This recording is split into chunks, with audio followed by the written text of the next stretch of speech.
Hi world, hi YouTube. This is my first video as,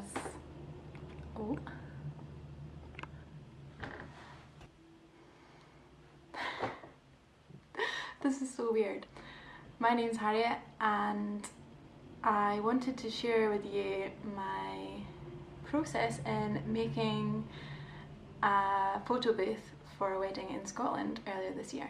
So not everything went to plan, but I thought it'd be worthwhile editing it together and showing you anyway, just in case it might inspire some of you to make your own photo booths.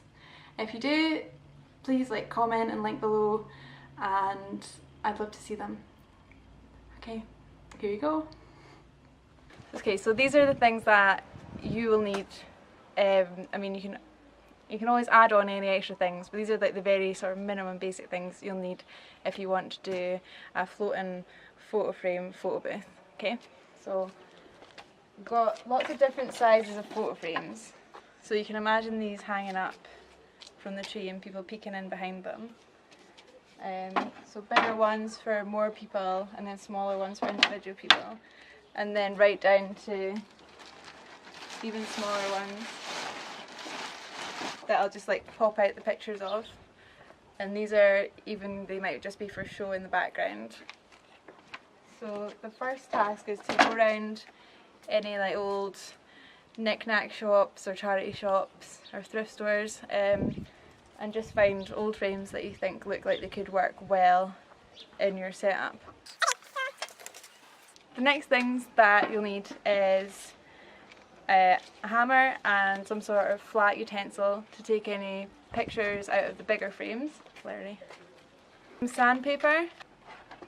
They're slightly varnished, so if we want to paint them to get them to all be the same colour, you'll need to sand them down.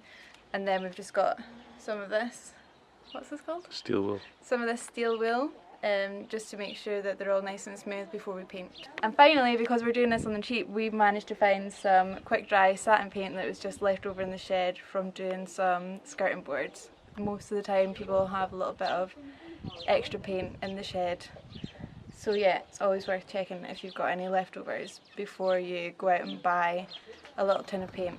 That's it. That's the very basics of what you need to do your own pop-up photo booth.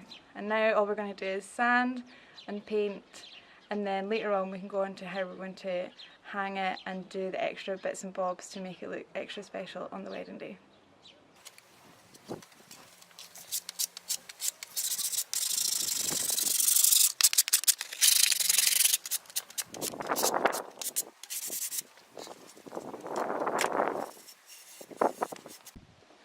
Okay, so now we've removed all of the insides of the frames, it's time to start sanding, and then we're going to get ready to paint.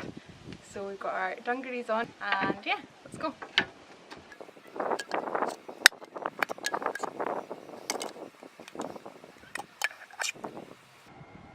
So at the wedding, because people are going to see both sides of the frame, because it'll be hanging up on a tree, we've sanded both sides and we're actually going to paint both sides. So we've come up with this ingenious way of hanging the frame on the whirligig so that we can paint both sides and it'll dry evenly at the same time.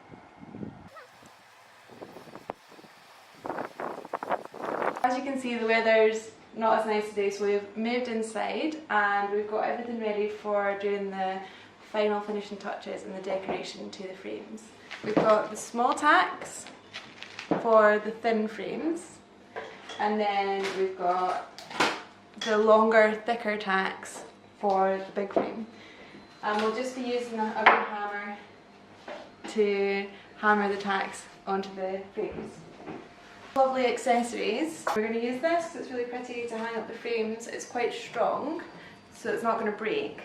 But then also, because the tree branch might be quite high, we've got some thick rope that's nice and strong as well to attach to the pearls. And then, as you can see, we've got lots of lovely flowers. There you go. And these will all be attached onto the frame. We've got some nice ribbons. We've also got this, which we might use as a drape but we'll see how that goes.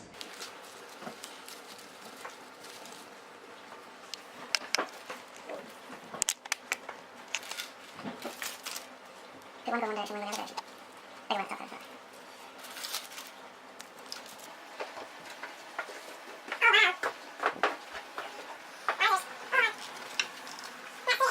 Bigger one, stop.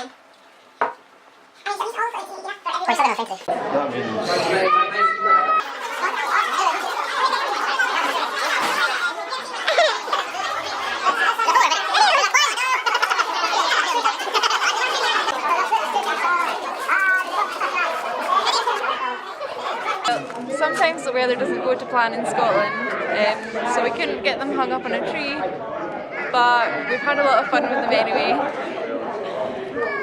and we've taken some good photos, so that's the best that we could hope for.